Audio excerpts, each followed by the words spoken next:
In the intricate tapestry of American politics, moments arise that encapsulate the essence of ideological battles and personal rivalries. One such episode unfolded recently, drawing the attention of political analysts and citizens alike. The central figures in this drama are White House Press Secretary Karoline Leavitt and former House Speaker Nancy Pelosi. Their unexpected confrontation became a focal point, shedding light on the complexities of U.S. China trade relations and the nuances of political accountability. Karoline Leavitt's bold assertion. On April 8, 2025, during a routine press briefing, Karoline Leavitt addressed the nation's concerns over President Donald Trump's decision to impose a 104% retaliatory tariff on Chinese goods. The move was a response to China's previous tariff on U.S. products, escalating tensions in the ongoing trade dispute. Leavitt, known for her direct communication style, framed the tariff as a necessary measure to rectify long-standing trade imbalances. However, what set this briefing apart was Leavitt's strategic pivot. Instead of solely defending the tariff, she invoked the words of Nancy Pelosi from nearly 3 decades earlier. Quoting Pelosi's impassioned plea from 1996, Leavitt highlighted the former speaker's call to action against China's trade practices. Pelosi had questioned how much longer the U.S. would endure trade deficits and job losses to China, emphasizing the urgency for change. Leavitt's reference was not merely a historical footnote, it served as a rhetorical device to challenge contemporary critics. By aligning Trump's actions with Pelosi's past sentiments, she suggested a continuity of thought, implying that the current administration was merely fulfilling a long unaddressed imperative. This move was calculated to put Pelosi and other Democrats on the defensive, questioning their consistency on trade issues. Nancy Pelosi's historical stance. To understand the depth of Leavitt's reference, it's essential to revisit Pelosi's 1996 stance. At that time, Pelosi was a vocal critic of China's trade policies, arguing that they disproportionately benefited China while disadvantaging American workers. She pointed out the disparity in tariff rates, with China imposing an average of 35% on U.S. goods while the U.S. maintained a mere 2% tariff on Chinese imports. This imbalance, according to Pelosi, resulted in the loss of American jobs and the strengthening of China's economic position at the expense of the U.S. Pelosi's critique was part of a broader concern regarding China's human rights record and its growing influence in global markets. Her advocacy for a more assertive U.S. approach to China set the stage for future policy debates, influencing both Republican and Democratic agendas in the ensuing years. In the intricate tapestry of American politics, moments arise that encapsulate the essence of ideological battles and personal rivalries. One such episode unfolded recently, drawing the attention of political analysts and citizens alike. The central figures in this drama are White House Press Secretary Karoline Leavitt and former House Speaker Nancy Pelosi. Their unexpected confrontation became a focal point, shedding light on the complexities of U.S. China trade relations and the nuances of political accountability. Karoline Leavitt's bold assertion. On April 8, 2025, during a routine press briefing, Karoline Leavitt addressed the nation's concerns over President Donald Trump's decision to impose a 104% retaliatory tariff on Chinese goods. The move was a response to China's previous tariff on U.S. products, escalating tensions in the ongoing trade dispute. Leavitt, known for her direct communication style, framed the tariff as a necessary measure to rectify long-standing trade imbalances. However, what set this briefing apart was Leavitt's strategic pivot. Instead of solely defending the tariff, she invoked the words of Nancy Pelosi from nearly 3 decades earlier. Quoting Pelosi's impassioned plea from 1996, Leavitt highlighted the former speaker's call to action against China's trade practices. Pelosi had questioned how much longer the U.S. would endure trade deficits and job losses to China, emphasizing the urgency for change. Leavitt's reference was not merely a historical footnote, it served as a rhetorical device to challenge contemporary critics.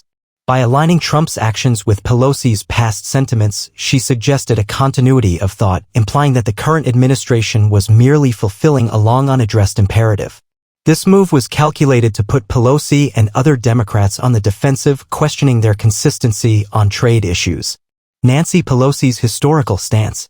To understand the depth of Leavitt's reference, it's essential to revisit Pelosi's 1996 stance.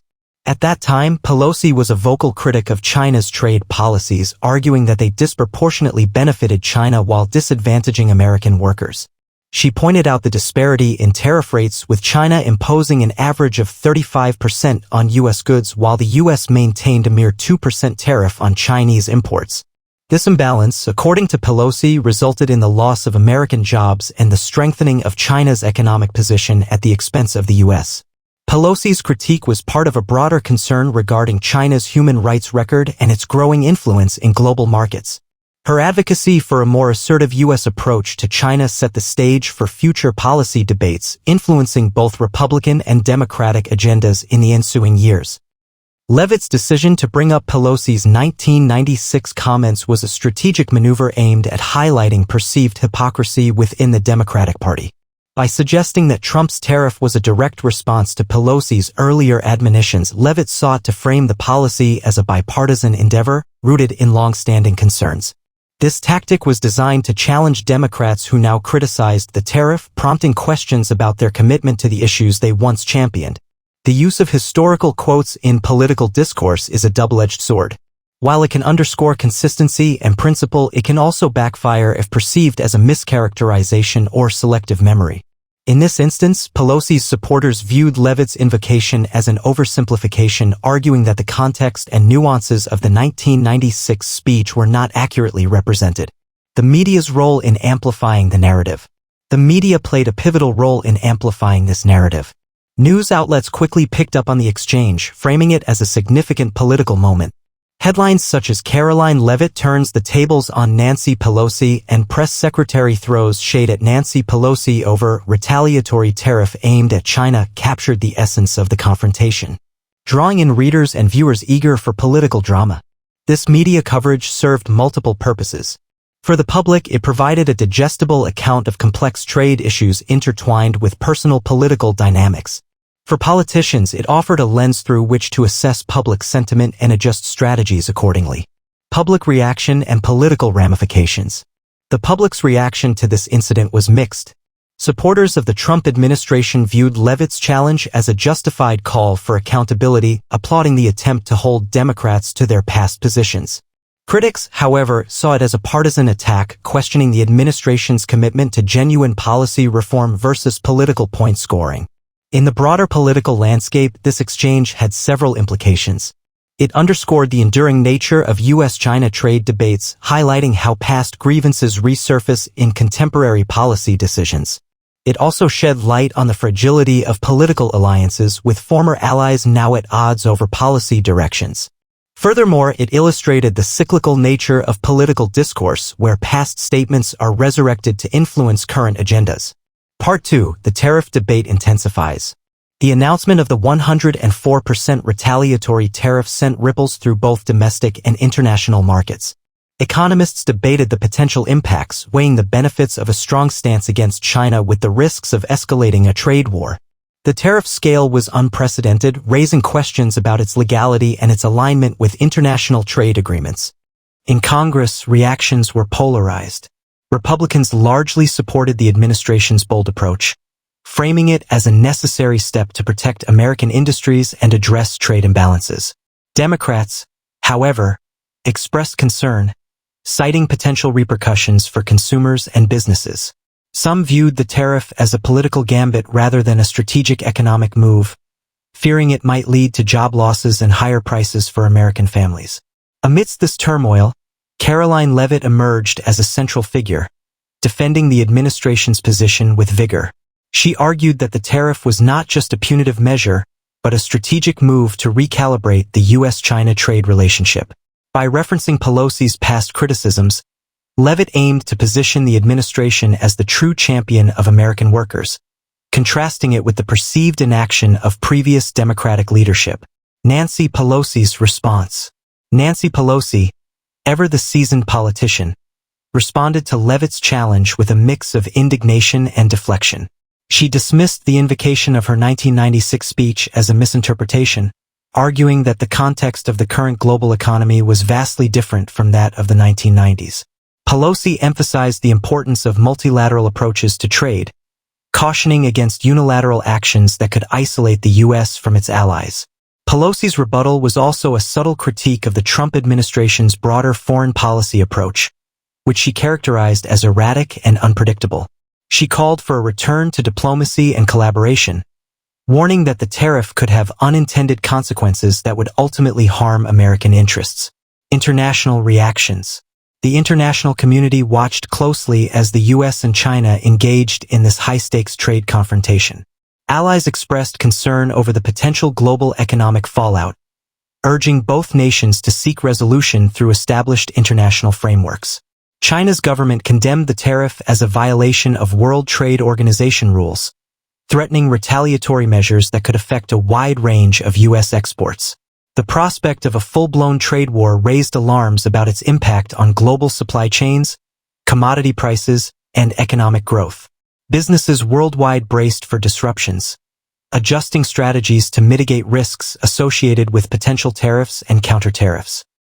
As the fallout from the 104% retaliatory tariff continued to unfold, the media spotlight grew even brighter on the clash between Karoline Leavitt and Nancy Pelosi. This was no longer just a political disagreement between two figures, it had transformed into a full-scale media showdown. The way each leader communicated their stance on the issue would define not only their political future but also the trajectory of the national conversation. The press secretary's unflinching defense. Karoline Leavitt, true to her reputation, showed no signs of backing down. Throughout the press briefings that followed, she continued to stress the importance of taking decisive action against China. Leavitt made it clear that the U.S. could no longer afford to sit back and allow its economic standing to be undermined. She emphasized that President Trump's administration was willing to make tough decisions even if they weren't politically popular. Her argument resonated with conservative media outlets which amplified her message. They painted Leavitt as a fierce defender of American interests, someone who was willing to take on both political elites and foreign adversaries in the pursuit of fair trade. Leavitt's strategic use of Pelosi's own words further ignited the narrative. By quoting Pelosi's 1996 statements, she painted the former speaker as someone who once championed a tough stance on China but had since veered into a more conciliatory approach. This was more than just policy, it was a moral and ideological challenge, questioning whether Pelosi's current views aligned with her past convictions. Pelosi's retort, a defensive approach. Nancy Pelosi, who had long been a formidable figure in American politics, was not one to be easily undermined. After Leavitt's continuous references to her past statements, Pelosi issued a pointed response, accusing the Trump administration of undermining years of diplomatic work and global partnerships. The former speaker decried the tariff as a reckless move, one that jeopardized not only American jobs but the stability of the international trading system. She focused on the negative impact such a move could have on both U.S. and global businesses, particularly those in industries reliant on cheap imports from China. According to Pelosi, the tariff would lead to higher costs for consumers, increase inflation, and potentially spark a trade war that would be catastrophic for the global economy. She also reminded the public of her consistent advocacy for human rights and multilateral diplomacy, contrasting her stance with the isolationist approach she attributed to the Trump administration. Pelosi argued that a more measured approach was needed, one that focused on international cooperation rather than unilateral economic warfare. Pelosi's retort, however, was not as widely covered in conservative media. Her appeals to diplomacy and international cooperation were overshadowed by the combative nature of the exchange. As the media spotlight shifted toward Leavitt's arguments, Pelosi found herself on the defensive, trying to maintain credibility amidst the rising tide of public discontent with China's trade practices. The growing divide in Congress. As the media focused on Leavitt and Pelosi, the political divide in Congress became more pronounced. Within the Democratic Party, Pelosi's supporters rallied around her, echoing her calls for a diplomatic resolution to the trade dispute. However, more moderate voices began to speak out, acknowledging the need for a tougher stance on China but questioning the Trump administration's methods. Some Democrats, especially those in swing districts, found themselves caught between the old guard and the new reality of the global economy. They feared that Pelosi's diplomatic approach might no longer align with the shifting tides of public opinion. On the other hand, Republicans, particularly those aligned with Trump, saw the tariff as a necessary step to correct the balance of power in favor of the U.S. Leavitt's messaging, which painted the issue as a clear-cut battle between economic justice and political hypocrisy, began to resonate with conservative lawmakers. Many in her party saw the opportunity to shift the narrative and put Democrats in a difficult position. Pelosi, once the undisputed leader of her party, found herself embroiled in a struggle to maintain her influence over the Democratic agenda. Public sentiment and the polling surge. The media coverage of the feud between Leavitt and Pelosi had a tangible impact on public opinion. National polls began to reflect growing support for a stronger stance against China. The narrative of a tough, uncompromising President Trump paired with Leavitt's no-nonsense defense of his policies struck a chord with many Americans frustrated by years of perceived economic imbalance.